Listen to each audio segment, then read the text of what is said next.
Hey, Senda. Hey, Phil.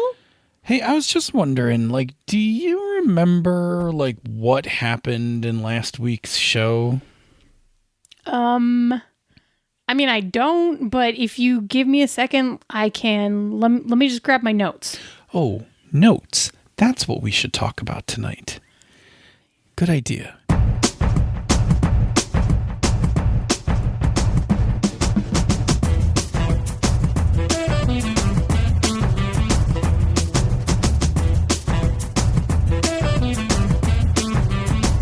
And welcome to another episode of Panda's Talking Games. I am your host, Phil, who writes most of his notes on index cards. And I am your other host, Senda, who writes most of her notes in the magnificent Unicorn Journal of Doom. And welcome. Doom, to be clear. But Doom. Yes, welcome. Doom. We have actually talked about my specific notebook preference for gaming notebooks before because of the lay flat and everything, so it's just funny because it keeps coming up and somehow. Yet we're going to talk about it again one more time tonight. I know. One more time. Studio O. One more time. Cool. Well, tonight's topic came to us from Ryan Bolter on Twitter, who has Lord Neptune on Twitter. And he asked, what are some effective ways of taking notes while playing? I tend to remember the whole session and then take notes afterwards, maybe making notes of NPC/place names during the game, but that might be an unreliable way to do things. Yeah, so we tonight are going to talk all about notes. We have a multifaceted approach to talking about notes tonight. So I just give you some ideas of some of the things we're going to talk about is why to take notes, what notes to take during a game, specific when during the session or when during your game should you take notes or could take notes. And we're going to talk about the medium for note taking. So we're going to talk about notebooks and pens and stuff like that. We got a little of everything. We got some stuff. Yeah, it was like a tour de force on notes tonight. It is, but you know what we have to do before we can get into that? What's that? We have to define it. Yeah, we do. And in order to do that, we're just going to use the textbook definition of notes, which is actually a really good definition, which states a brief record of facts, topics, or thoughts written down as an aid to memory. Okay, I'm going to tease out a couple of important pieces in that definition. The first one being brief record. Now, this is a preference thing. How much notes you take for a game is going to be based on how comfortable you are reading your notes later and remembering what it was about. We're going to get into the topic of past, present, and future, Phil, Senda, and all of you in a moment. But a brief is a relative term. Brief is whatever makes you comfortable. I am a bullet point person, so I just bullet point all my stuff. I don't write anything in prose, and I just bullet point, bullet point, bullet point. That is my favorite way to take notes, so I try to keep it brief, 1 to 2 lines per bullet. Mm-hmm. Okay, the next one is written down. Memory is flawed. Except for the rare occasions of people who have eidetic memories, memory is generally flawed. That is, your brain is busy, and things that you store in it for any length of time almost never retain themselves exactly with the level of detail, accuracy, etc., as if you went and wrote it down in the moment, right? So notes need to be written because what we are basically doing is we are offloading information into a medium that we can then use later, right? Brain, not good at memory. There are many ways you can test this out, but brain not good at memory. Brain good at pattern matching, and connecting dots and things like that. Try not to store things in it. Do yourself a favor. Don't store stuff in it. Just use it for the processor. All right. And then lastly, very small hard drive. yes, very small. It's actually probably a pretty big hard drive. It's just super unreliable what you're going to get back out of it. Right. Yeah. Buggy. It's buggy in its retrieval. It's probably buggy in its encoding as well, but we don't really know. And then the last part of this is aid to memory. Okay, so here's the thing. While your brain is not great at remembering things, it can regurgitate a whole bunch of information if you can kind of hit the right pathways. So the idea of the note is to write enough stuff down that when you read it, your brain will be like, oh, yes, the D&D game from 2 weeks ago. I do remember that session. And then we'll recall everything for you. And where it can't, you have written it onto your notes so that the parts that your brain is like, yeah, there was the Baron, but I don't remember the Baron's name. And you're like, oh, see, I wrote the Baron's name down. And together, your notes plus your shoddy memory, which, by the way, as you get older, fails more. Gets worse. It gets worse as you get older. It gets worse if you've had children. So, and any number of other weird things you can do to your brain. Correct. It gets worse. Trauma, all sorts of stuff, depression, Substance all abuse, kinds of PTSD. Right. Everything can mangle it. It's a very delicate organ. Yes, by and large, unreliable. Right. So the trick here is this binary system of something written that you can't forget that triggers the rest of the stuff that you might remember. Okay. Now, why is any of that important? Well, in order to do that, we're going to just use an example of future fill, present fill, and past fill. All of those fills. I like those guys. Oh, thanks. I like some of them. Depending on what they've done for Depending me. on what they did to you recently. So, all right. So take these three fills. They're all game masters of the same campaign. Yes. Past Phil ran the session 2 weeks ago. Present Phil is running the session tonight. And future Phil is going to prep the next session next week. Okay? Mm-hmm. Now, we've already discussed memory is flawed, right? Yes. So present Phil isn't going to remember everything that past Phil did in the session. And if past Phil didn't write it down to bring it forward to present Phil, that's just gone. Names, locations, like you're just, maybe I'll remember it, maybe I won't. Maybe I won't. Truthfully, my life's pretty busy. The chance that I'm going to remember it, pretty slim. Yeah. Likewise, as I'm running my session and things are happening, especially if they're happening outside of the things I prepped, like the players went off in a different direction or a random roll has created a really interesting situation. If present Phil does not write those things down, future Phil has only a slim chance of remembering all of it when they go to prep the next adventure. Yep. And thus, the thread that connects past Phil to present Phil to future Phil are the notes. Yes. Right? Good. And well put. I wish everyone else could have also enjoyed the gestures that went with that, but just know that they existed. Someday, if we ever stream the show, that will be a thing. That will be a treat for people. People will experience. People will be like, wow, in real time. Wow, Phil talks with his hands. Wow, he talks with his hands. I don't want to say it's stereotypical that Italians talk with their hands a lot, but I might be a stereotype. You might be Italian. Yeah. Okay. All right. So that's maybe. Right. So that's what we're playing for here, right? We're playing for the continuity between past, present, and future self. Okay. So I'm going to stop talking in a second because I just talked a whole bunch. So I'm going to kick it over to you.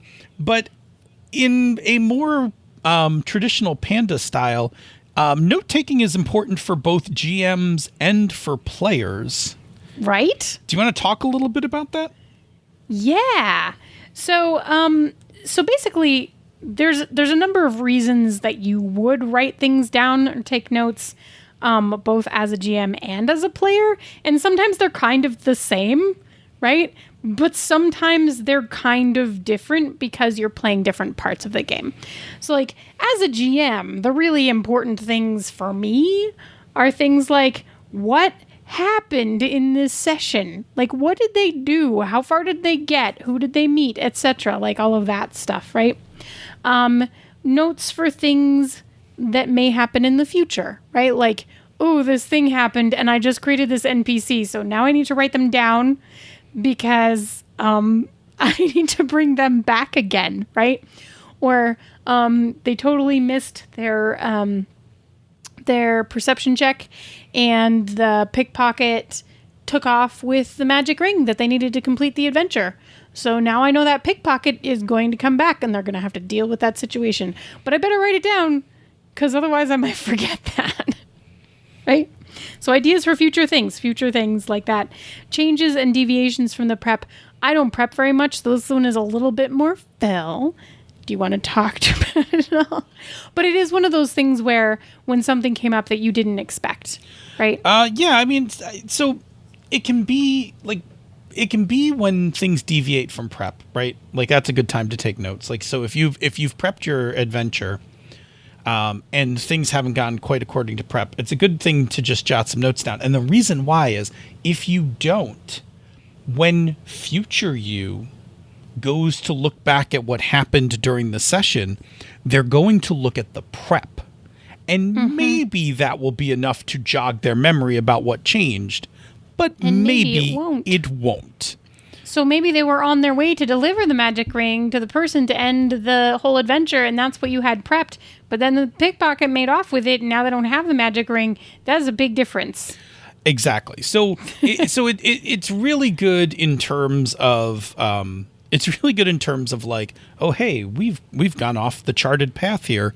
I should probably just jot a few notes to remind myself what we did differently. Yeah. There's one other type of note that I like to take a lot, and it's and I will use this to bridge between GM and player, right? And it's notes that I consider to be meta. So there are things that I'm writing down because I want to remember them, not because they're actually important to the game necessarily, but because for me, I'm like, this is awesome, or this cool thing happened, or I want to remember this funny line, whatever it is. So I am writing them down from a meta perspective just because I want to remember them. Right? Yeah. So my most recent favorite one being, and now we've all said it a bunch, so I can't remember who first said it, of course, but I'm currently playing in a superheroes game, and one of our characters is named Tina, and Tina stands for Tactically Intelligent Network of Ants. And this character is completely made of several colonies of ants, 2 of them to be precise. And they sort of look human, but they're actually like 2 actual colonies of actual ants. So the thing that is written down all over all of my notes in multiple places, because every time we've said it, I've written it down again, I think, is that Tina is everyone's favorite ant. Because it's hilarious. One of them must be someone's favorite ant. There's a lot to choose from. Anyway, that's my related gaming story for basically taking meta notes. And it's actually something I've always really enjoyed doing. Like even when back in my first initial D&D days, I used to write down a lot more quotes than actual useful information. Yeah, but I love going back to have those experiences again, right? So let me argue that there's not a value on what you write down. So if by writing the quotes down, it helps you remember the session, then it's achieving its purpose. If it's not helping you remember the session, then yes, then your notes are falling short. Well, but so what it helps me remember is like the fun, awesome time that I had with my friends. So that's why to me this is a meta note, because Sure. it doesn't help me with the game. But for the meta purposes, I'm basically, it's like having a snapshot. It's like being like, let's take a selfie. Like, here's a funny thing we said. So Right? if you ever get to play iHunt as an aside, the Yeah. advancement system in I iHunt know. is I called really want to selfies. play it. And it It's- has, it's like, Yeah. I want to do it. Anyway. It is a really cool way to represent progress in the game by kind of taking these they're not even meta because they're in game, but like selfies of like, oh, the time that like we beat up the wizard, right? Like so anyway, Yeah. just to touch on this, I'll just make a couple mentions of some note things. So one of the things that happens to me a lot when I'm GMing is I will be like in the middle of a scene, and as the scene's unfolding, whether I'm participating in it or I'm listening to the players talk back and forth, something will occur to me about something that will happen in a future session. Right? Like I will just be like listening and I will be like, oh, Baron Von Badass will be the one waiting for them at Space Dock. Right? Yes. And like, that's not going to happen for a while, but it pops into my head. And again, we need to talk about memory here. When good ideas pop into your head, you can do one of two things. One of three things. One, you can just hope that you remember it later. Roll the dice. Good luck. No. Two, your brain will obsess about being afraid of losing this thought. So it just keeps it in in your RAM memory. And now you're having trouble paying attention to everything because your brain is like, I can't dedicate enough cycles to listen to stuff because I'm holding this really kick-ass idea about Baron Von Badass in the front of my brain here.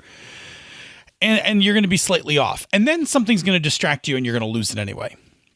Yeah. So my rule is when one of those kick-ass ideas comes to me, I put it into my notes and I have like a little notation that I put next to it. It's an open box, which always reminds me that this is something to do. So I will like draw a little open box and then I will be like, Baron Von Badass will be waiting for them at the airlock. Right. And then once I've written it, I just like it can just leave my head. Go. Doesn't take cycles. Doesn't take any more cycles. It leaves my head knowing it has safely been archived for me to pick up later.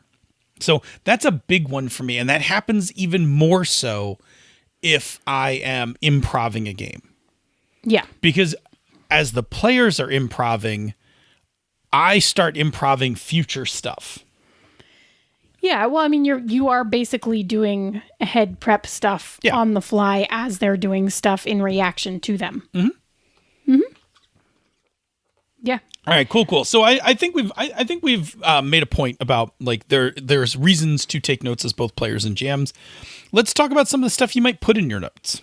Actually, I'm not sure we talked about the player part. Oh. We talked about GMs. Players. You talked about your meta note thing. I know my meta note thing, but that's both. I was using that to bridge over into players. We didn't get to players yet. But we can talk about them quickly because there's really only a couple of things that are even vaguely different, right? Go ahead. Yeah. Cool. So the first thing is what happened during the session. That's still important, right? Oh, yeah. But the difference is this time you could be writing that from your character's perspective, or you might be writing other things that are specific to your character's perspective because you're not writing from a world viewpoint. You are writing from a character viewpoint. Like what's important to you to remember. You might remember the insult that the bard said instead of like the name of the barkeep, right? Exactly. And that's fine, but that's like the shift in perspective, right? And then something that I try to do all the time, and sometimes is my only note for a session. Sometimes I have a series of things like everyone's favorite ant, and then at the bottom it says, to do, or next time, and then it has the thing that we are going to do next, right? Absolutely. And I'm going to talk about that Also, Yeah, we'll talk in a about it little in bit. more. Yeah. Yeah. But so that's the other thing, is that you might have things jotted down where you're like, I know we're not going to get to this session. We got to remember to come back to town and buy a magic sword. We got to remember to go back 3 hallways and follow that trail of footsteps, whatever it is, right? Yeah, so stuff that you want to remember especially to stuff do. like that, which now segues Yes. into what should you put in Yes. your notes? Yes, it does, doesn't it? Yeah. Go. Yeah, so let's just bounce down this list. We'll just ping pong it back and forth, or Yeah. as my daughter says in her class, popcorn. Oh, yeah, that's the thing that they call that Yeah, now. they call that popcorn. They don't right? play ping pong anymore. Right. Apparently. So popcorn, because they just yell out popcorn to the next person. So we're just gonna popcorn this list really quick. Sure. So the most obvious thing about the notes that you're gonna put in are facts about what happened in the game. Now, Yeah. how you figure out what facts to put in the game, we're gonna that's up to you, right? Like you could do the very high level, right? Like you could do cleared level 1 of dungeon, fought some goblins, kobolds, whatever, right? Real high level. Found crown. Yeah. Or you could be super detailed, right? So like room 1 fought 10 goblins. Room Collected 2, 8 pieces of gold, 1 spear, and 3, I don't know, whatever's check for magic when you get back to town. exactly. So you could be real detailed. You could be real high level. That's going to be part of your comfort zone. And it'll also be part of how/when you take your notes. We'll talk about that in a little bit. What's the next one? Yeah, clues. And this is, this one's really obvious. So we're talking about a mystery or something like that. If you encounter something that you think is a clue in a mystery, obviously you want to write that down. You don't want to lose track of the fact that the matchbook came from Joe Schmoes down the street or whatever, right? But it holds true in other situations also. So it's kind of any storyline where, you have to figure something out. You're going to want to keep track of the things that are pointing you in a direction, right? Yeah, and you might just jot some notes, some bullet points about matchbook, whatever, or you might get fancy and in your notebook build a clue web, right?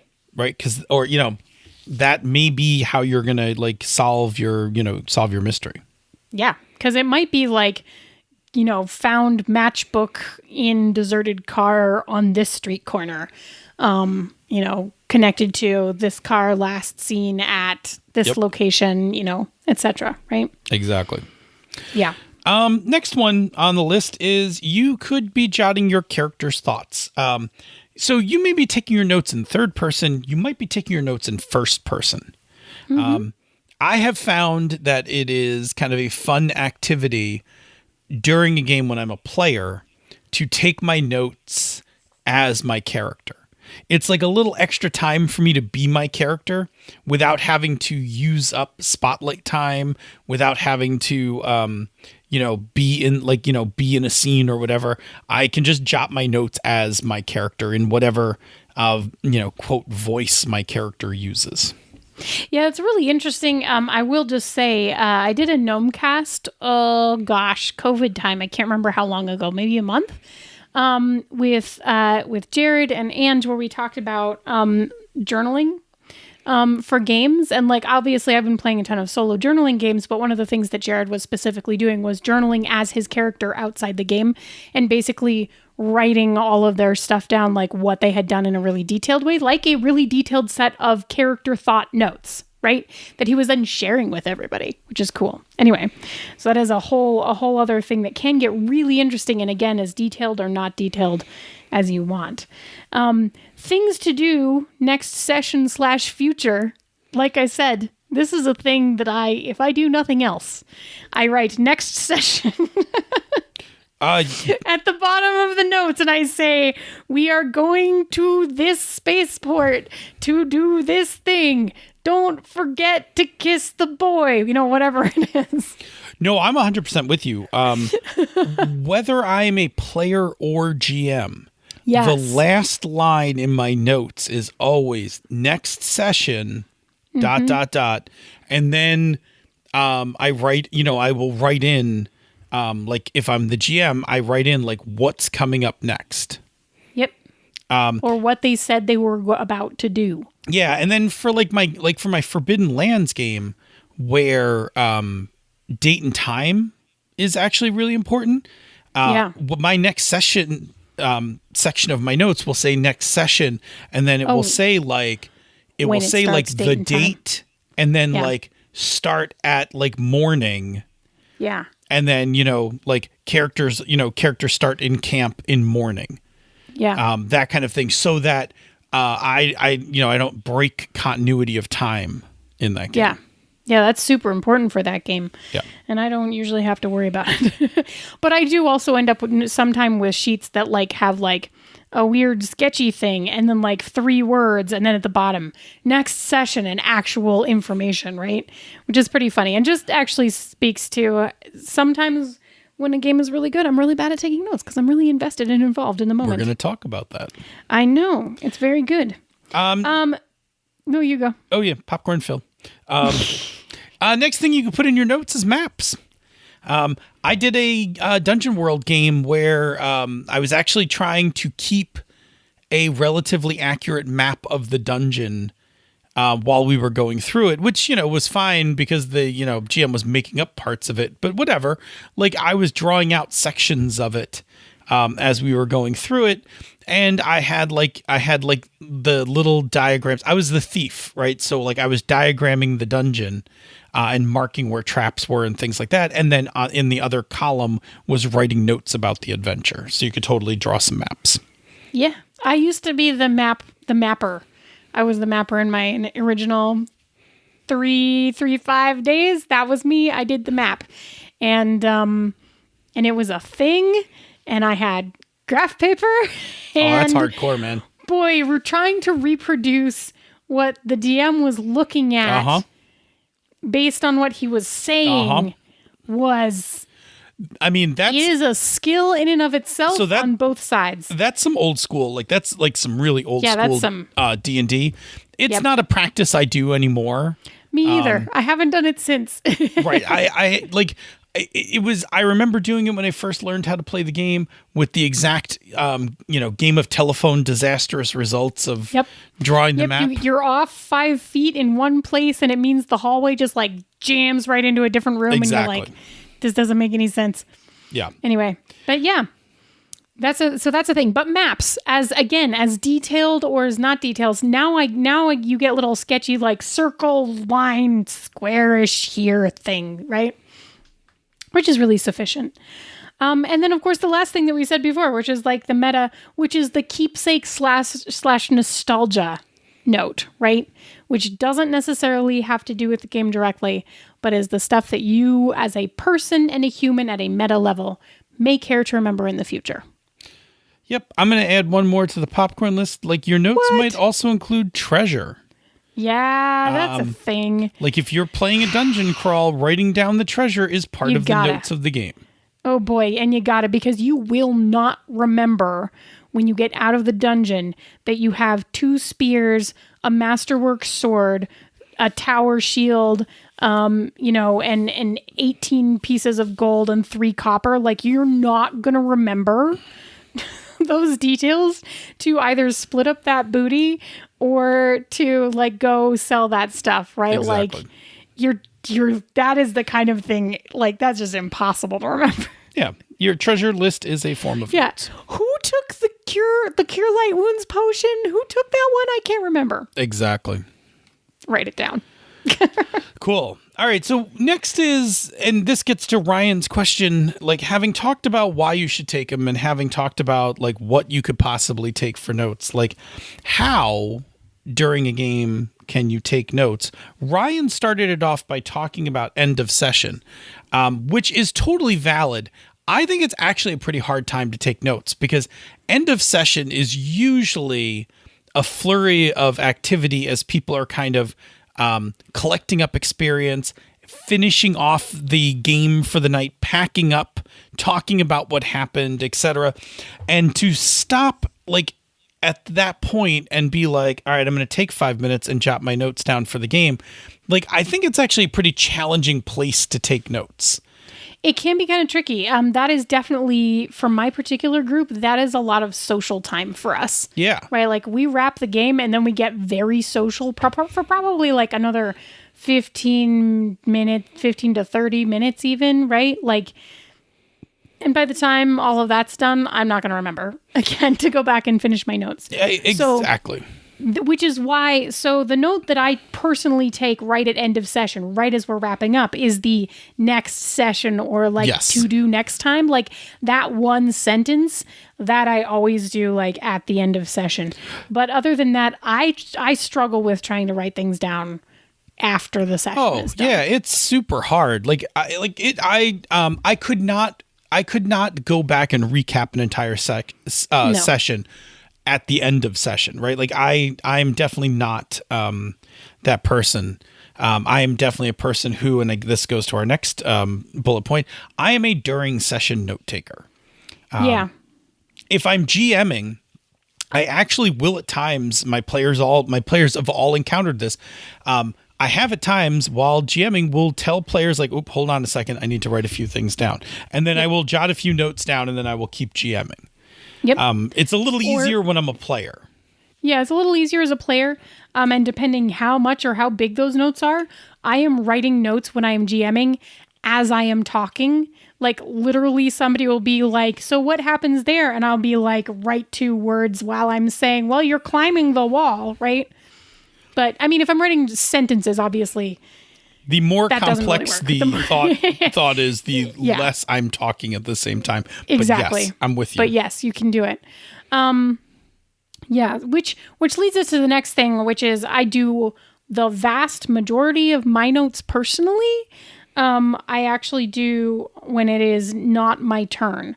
So that's during session, but not during the time when I am in particular talking. Right. And that's true whether I'm a player or whether I'm a GM. Like if the players are doing a thing and they're having a conversation, I'm like, yes, this is great. And I'm listening and I'm also just real quick writing my notes down. Right. So that's kind of how I think probably how I take the vast majority. Anything that is complicated enough that I can't write it down while I'm still also running the game, that's mostly when I get it in, I think. Yeah. When I am playing, so when I'm playing versus GMing, playing has a lot of downtimes. It does. It's easy to do it when you're playing. Yeah, I try really hard when I'm playing to take advantage of those downtimes. Now, here's the thing I know about myself. So I'm like chronically sleep deprived, right? So the second I come to a halt, I like start yawning, get tired and stuff like that. So he says this as we're recording. It is already 12:30 at night for him, just to be clear. Easily, right? Piece of cake. So what happens is for me, when I'm GMing, GMing is far more stimulating than playing, right? Because as a GM, I am on the whole session. Yes. When I am playing, I'm on for a bit, then I'm off, then I'm on for a bit, and I'm off. And so during those off times is where like I will get sleepy. The way I combat that is by taking notes. So I'm kind of like, I've conditioned myself as a player to play in a scene, and then as soon as the spotlight comes off of me, pick up my pencil and start jotting some notes. Because the act of taking notes is what keeps me engaged in the game. And I mean, just after so many years of taking notes in meetings and so many years of taking notes at school, I can easily remain one ear in the game while I'm kind of catching up my notes. And ultimately what all of this comes down to is that your ability to take notes during the game is going to depend a lot on how much layer switching, we've talked about layers in the past, how much layer switching you like in your game. Right. So if you are just so deeply immersed into your character and story, like it may be hard to kind of pull back and get to a place where you can like, you know, at a meta level can like write notes about the game. I tend to be very intense in moments and then pop back out. Like that's very comfortable for me. So in the moment I'm a player, like engaged in a scene, I can't take any notes. But the second I come out of that, like the spotlight moves, my brain also moves over to another layer. And then I can be like, let me pick up a pencil and jot some notes down. Yeah. But again, it's trickier. It's trickier if you are really caught up in what's going on, and can't pull yourself back to get those notes. And that does happen to me. Those are those sessions where I end up with like 3 words and a weird doodle in the corner, and then next time, like it's happened to me as well. That's it. Yep. Right? Like it happens, and then hopefully between the crew of you, like you can reconstruct what you need to. Absolutely. Again, I always hope that other people are taking notes as well for just that reason, right? That we can combine our notes and make like the Voltron of what happened. Yes, the Voltron of notes. That is usually how my crew goes. The other thing I will say, just as a tip, right, is like when you take a break is a good time to like offload your memory, right? So instead of waiting to the end of session, when the game takes a 5 so that somebody can go and like make a cup of coffee or run to the bathroom or something, now is a good time to like quickly break out a pencil and jot some notes down about what just happened. Do that a few times, then you'll have less to write about at the end of the session. Yeah. Okay. Cool. All right. Cool. We can't talk about notes without talking about tools. Because we have a stationary obsession. Yes, we both have accounts on jetpens.com. So sure do. And full wish lists. Yes. All right. So when it comes to taking notes, and I will now reference Getting Things Done. The great David Allen, who once said that your ability to engage whatever system, in this case, note-taking, is directly proportional to the interest in the tools by which you use to do that. I'm paraphrasing that, but ultimately what it means what it means is like, if you really love the thing you're using to take notes, you will take more notes because it's fun. If you dislike the thing you're using to take notes, you will take less notes because it's not fun. That's an oversimplification, but it will make my point as we get talking here.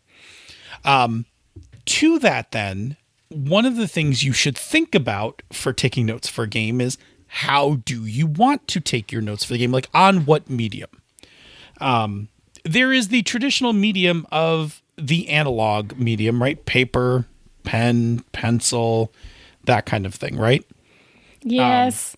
And for some reason, this is still what works the best for me personally, which is funny because it's not true in all situations. But for gaming, I am still a physical note taker. Sure. So, I mean, of course, you get into, I have a notebook. In my notebook are the notes from every game. I think this particular one goes back to 2019, probably. Yeah, it's not bad. Yeah, it's like a couple of years. And it has like a lot of history in it, right? And I like having it all there, and it's a notebook and it's all in one place. I know that you do index cards though. So yeah, I'm a big fan of index cards, which, by the way, if you're in Europe, index cards are not as common. In fact, I think you can't even, like, I remember when we got onto an index card kick years ago, there were places in Europe where people were like, I don't even know what these things are. Right. So, so just as a quick, like, you can Google it and just like, American index card, but essentially it is a small rectangle of, thin card stock. It is thicker than paper. It is thicker than paper, but thinner than like an actual card. It's not a business card stock, right? So it's somewhere in between those things. And it's like a small rectangle that has like about 10 lines. And you can get them in different things, right? You can get them with no lines. You can get them with lines. You can get super fancy if you get onto jet pens. Like there's some Japanese ones with grids and things like that. I buy the traditional ones largely because here in America, in September, or when August and September, when kids go back to school, stores sell them ridiculously cheap, like 10 cents a pack or whatever, which is hysterical because American school children don't use index cards. Yeah, they don't actually use index cards, Right. no, but they're always required to have them. Right. Like, no, like my kids have never like run through index cards. There's 2 packs of index cards in my child's drawers right now because they were on his school supply list. He never touched used them. Yeah. No. But here's the thing. If you like using index cards or are curious about them, just wait till school starts and go buy a year's worth for like $2. Yes. Right? Which is what I do. Like I have like a small stack of unopened index card packs because when they're 10 cents, I just go like with $2 or $3 and just buy like 30 packs of them and just have them forever. Okay. The reason I like these for the opposite reason Senda likes her notebook. Senda likes her notebook because all her games are in one place. I like the index cards because of the exact opposite of that, which is I like to have the index cards for a particular game kind of with the game. And then when I'm done with the game, I just get rid of the index cards. I'm going to talk about the caveat to that in a second because I actually take it one step further. But what it really comes down to is index cards are relatively small. They're light. They're pretty useful in general for making table tents and things like that. So my GMing kit always has index cards. Yes. So I just basically just grab a couple index cards out and jot my notes for my game. Okay. And other analog stuff, right? Paper. Yes. Right? Like you could just get stationery.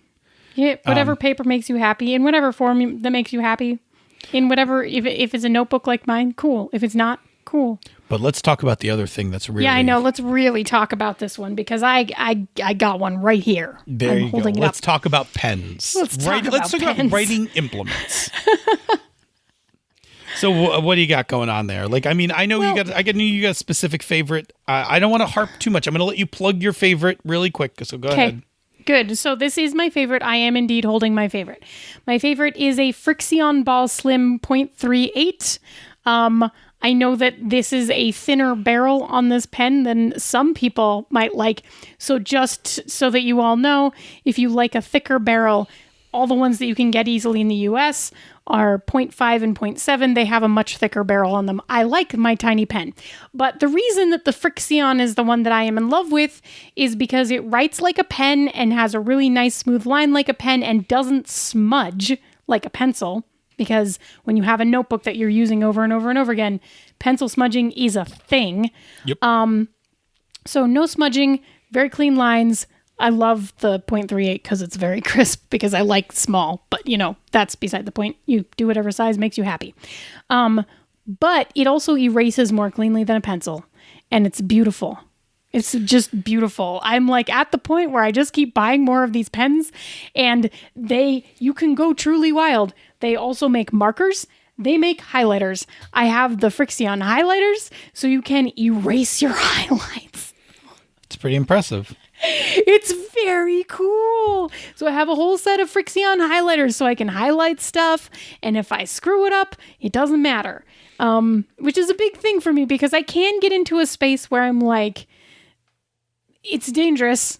It's dangerous for me note-taking. There is a way that I can break, and I don't usually do it for game notes, thankfully, because I'm too invested in the game and keeping up with what's going on to go off down this path. But I can get invested in the appearance of my notes.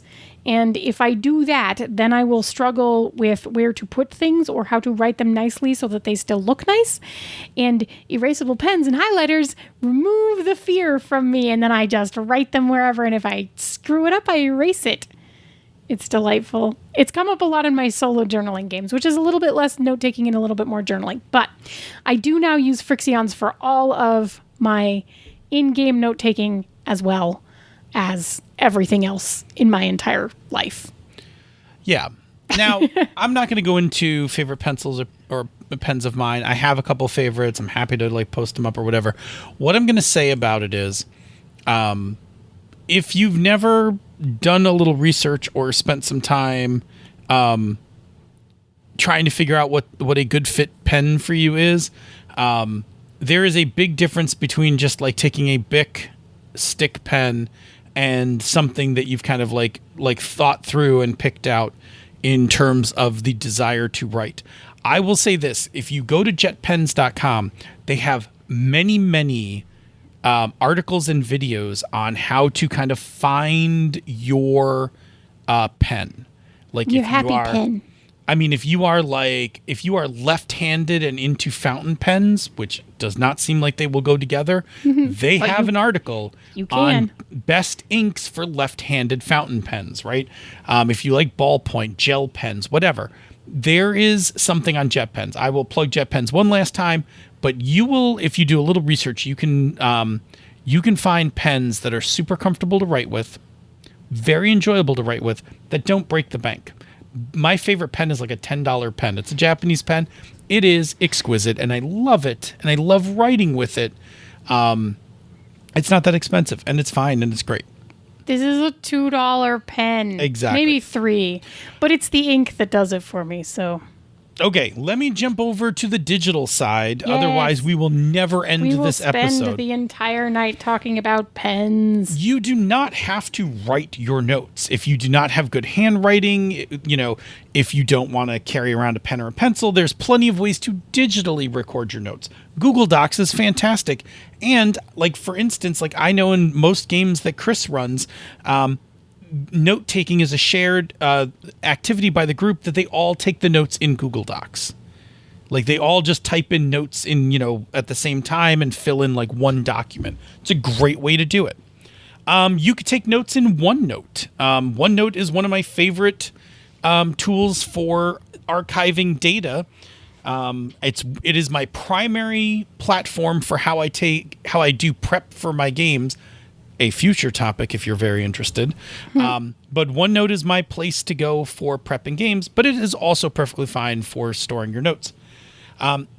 If you do want to go digital and still want to write, the Apple Pencil is, there are other styluses. I am an Apple person, so I'm mentioning the Apple Pencil, but of course other styluses will work. I have never used a stylus actually as good as my Apple Pencil. In terms of writing, I love it. Not on a tablet like this. Yeah. For note-taking purposes, everything else would be a little overkill. Oh, yeah. If you're, like, getting your, Cintiq pencil or whatever. Yeah, like if you go Wacom, that's a bit much. Sure. But, like, for writing actual notes, I mean, like, actual written notes, my Apple Pencil and the app that I personally love, GoodNotes, which is the app that powers the notes for the show. It's true. Which is also shareable, but allows us to actually write notes and doodle and draw and stuff like that, which is what happens all during the show. I'm going to just talk briefly about a hybrid approach, yes. Which is my last note here before we get out of here and head into the finale of the show. I take my personal preference is I actually take a hybrid to this, which is I write all my notes during the session on index cards with a pencil, right? I like a pencil because I just erase it or whatever. I write all that stuff there. At the end of the session, I then use an app on my phone called Microsoft Office Lens. I think it's Office Lens by Microsoft, which then I scan in the index cards and then export them to my OneNote notebook. So when I prep my game, I in my OneNote notebook, I open up a new page and I'll say session 5 or whatever. At the end of session 5, I scan all my notes. I upload the images of my index cards to OneNote and I put them in as a sub-page to my session. And then this way, when future Phil goes to prep the next session, I don't even have to go dig up my index cards from the game. In fact, I don't even have to keep them if I don't want to. I actually do keep them. Like, I just throw them in a little box. But I don't have to actually look up those cards because they're sitting in OneNote as images. And I can actually just go through and reread the cards in the platform that I like to do my prep in. Also, if anything ever happens to those cards or I forget to bring them or whatever, I can, right from my phone, access all of the cards from the entire campaign right there digitally. So I actually like that hybrid approach. Because during the session, I don't want to mess around with technology. I don't want to worry about battery levels. I don't want to worry about if my Apple Pencil's running out of juice or whatever. I'm just writing my notes with a pencil. But at the end of the session, I want that all digitally archived because I want my session notes from running the session to be paired with my written notes from when I prepped the session. Yeah. Makes sense? I mean, that makes the perfect sense. Yes. And that Office Lens app is 1 free, 2 stupid powerful. Like you just like put the index card on the table, hold your phone over it, tap a button. You can quick crop it. It corrects any angles. It turns them black and white for contrast. I have one that's called like Scanner or something that's made by Evernote. Like same idea. There's a bunch of them. Yeah, it's good stuff. Sorry. Was taking a drink. Sorry, you did water. Not. You were not looking. You were doodling and did not look up to see me with a mouthful of water. So we left the show hanging for a moment because I have my Apple Pencil and I'm engaged with our notes. Yes, you are doodling in our notes and left me hanging. Anyway, that's our tour de force on taking notes. Ryan, I hope that some of that information helps out. And I hope the rest of you got something out of it in one way or another. Again, if you've never been to jetpens.com, I can't recommend it enough, but I will also warn you should set a budget before you click on the site. Yeah, and you have to spend how much before you get free shipping? $25, I believe. $25 free shipping. Yeah. But it's totally worth it. Spend $25. You're not going to regret it. I never do. Anyway. Yeah. Okay. Good. We need to close out the show. And the way we close out the show is we always talk about a show on the Misdirected Mark Network. But tonight, we are not going to talk about a show that's on Misdirected Mark Network. We are talking about a show that is coming to the Misdirected Mark Network. It's coming so soon. I'm going to stop speaking and turn it all over to you because this is something you have been waiting for some time. Go ahead. I have been waiting for it for some time. Good. Awesome. So we finally get to officially announce They're a Super Geek, which is an actual play one-shot live stream created by 3 BIMPOC players to highlight the voices of marginalized folks in the the tabletop RPG scene. Good. I haven't read this copy yet. You can tell. It's so exciting. They feature gender marginalized GMs and a diverse rotating cast of characters. And they will be posting every other Thursday from 9 to 11 Eastern on the Misdirected Mark Twitch stream. And we're going to work on getting that out as a podcast as well. So if Twitch is not your medium of choice, fear not, but we will, there's going to be a little bit of a delay. The live stream show is going to launch on June 17th. Thursday, June 17th, 9 to 11 Eastern. Mark your calendars. That is twitch.tv/misdirectedmark. Yay! I am so absolutely delighted. Gosh, it is being run by such cool people that I'm so excited to work with. And, that I've been sort of standing, I helped Miriam get started. And then I've been standing behind just the 3 of them going yay, yay. What else do you want me to do? Let me help. I don't know. Cheering. Yay. So I'm so excited that we're at the point where we get to publicly announce start dates and stuff. And I think, I can't remember which one is first, but I will say that their guest lineup for the summer is impressive, fantastic, and amazing, and I am super excited about it. Awesome. Yeah. So awesome. So exciting. Very It's going to be great. Oh, it's going to be so good. Anyway, yes. Good. Say, Senda, where do people reach us on the internet? Well, you can find us on Twitter at Pandas Talk Games. You can find us in the Misdirected Mark forums, which is forums.misdirectedmark.com. I just realized I need to make a forum for their Super Geek. That's for later. I'm going to write myself a note. Or you can drop us an email, panda@misdirectedmark.com, or you can find us on the TikTokies and you can drop us a video there or do it with one of our videos asking for topics. And Phil, once they find us in one of that once they find us in one of those places, what can they do with that information? Yeah, as Ryan did, ask us a question. Have us talk about a topic of your choice. We really strive to just kind of do topics based on the things that you find interesting. We like talking to ourselves plenty, but we'll just talk about, our own shit. So what we'd rather do is be helpful to all of you by talking about things that actually are meaningful or could help you in running more better games.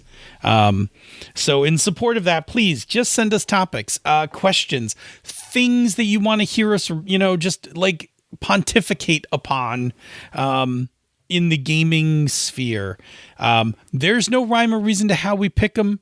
It is whatever in the moment catches our fancy, like as the list comes through. So fear not if you haven't had your topic done before, it may come back around.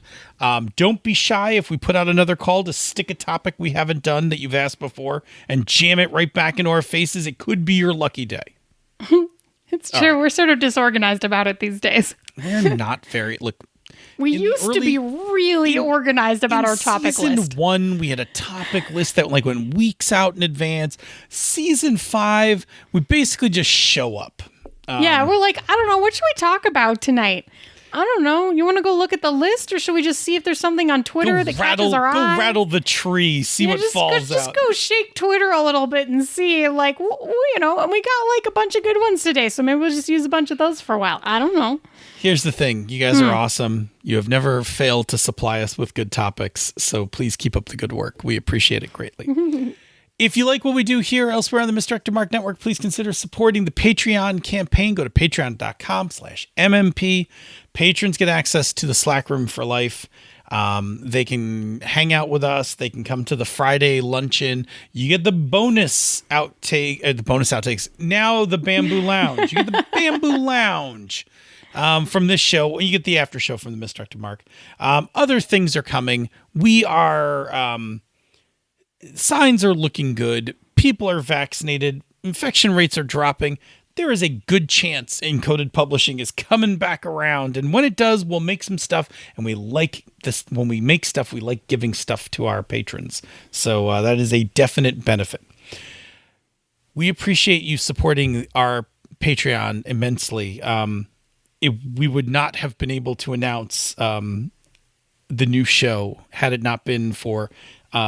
the patronage that helped put everything together. It allows us to provide support for new shows and those kinds of things. All very important stuff, and stuff we appreciate greatly. So thank you very much. If you are patroning the show, once again, thank you. If you are unable to patron the show, we totally understand. But there is a thing you can do that's helpful for us. The first part of it is just get the word out. Tell your friends, tell your fellow gamers. Answer those things on Twitter when people are like, "Hey, does anybody know a good podcast?" Listen, it means so much to us if you'll, if you like us, just to put our name on one of those things. And the reason I say that is because when people list those things, genuinely, we get new followers, we get new people listening to the show. And that pulls them into our box with a stick of, if you like us, if you listen to us, you'll love keep us. listening to us. You have lured them into the box. We'll do the rest. There's another thing you can do that's slightly less personal. It's still helpful, although the Gaming and BS folks argue that it's not as helpful as we think. But we've talked about it so much over the years in the show that we just stick with it because we're not giving up the idea. Senda, what's that thing? You can leave us a rating or review on Apple Podcasts or the podcatcher of your choice. Every new review we get, I don't know, they seem to help a lot. I look at reviews when I look at podcasts, so... that's a thing, right? Like if something has no stars, I am less likely to listen to it. I think, to be clear, Sean's thing is that reviews don't always get bumped up in the algorithms. Yeah. But whatever, just I'm with you. I agree. I think if a podcast has positive reviews on it, that's helpful. It's still helpful, yeah. And it's good. Which, as Phil said, personal recommendations go a long way, too. So that's a thing. But we really, really appreciate the reviews. Part of it is they just make us feel warm and fuzzy inside. So let us know if you leave a review, because we will go read it. Because we like reading them. And thank you so very much to everybody who's already left a review. We really do appreciate them. A lot. Indeed, indeed. Say, Senda, show me what you're going to do next session.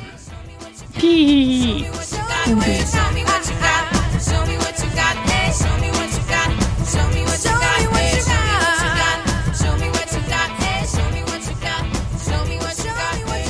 This show is a joint production of She's a Super Geek and Misdirected Mark Productions, the media arm of Encoded Designs. Show me what you got, eh? Show me what you got. Show me what you got, eh? Show me what you got. Show me what you got, eh? Show me what you got. Show me what you got, eh? Alrighty, here we go. Ooh, oh. That's not officially show, so I don't push the stopwatch yet. Don't push the stopwatch yet. Okay. So now I'm in like the weird part of the basement climate. It is nighttime, so it is not hot enough to warrant the AC running all the time. Mm-hmm. And it's not cold anymore because we're into summer, so the walls aren't radiating, frigid cold or whatever. But like the air's like a little like stagnant now because like the AC is not going to click on for a bit and nothing else is happening down here. And it's fine. Like I'm not cold, but also You're not, I don't know. but it's weird. It's kind of warmish, but I'm not warm. I don't know. Is it probably just a lack of air moving, but that's fine. Stagnant. It sounds. You know what microphones love is air moving. Oh yeah. So. Yeah. So yeah, I guess Their it's good we're favorite. not doing that. Yes. So. Hey, we should All right. record. We can save stuff for the end. No, it's fine. It's fine. I was just No. making a little noise before it. No. Wow, you are No. very impatient tonight. I am focused. You're going to need to be taught patience before the end of this episode. All right. Count us in for the actual. Oh, we don't have to count for the show. No, we already did the county I just part. have to hit the thing. Yeah, you just hit the thing. Do Okay, the so thing. shh. Bloop. Do, Do, do. do. Do.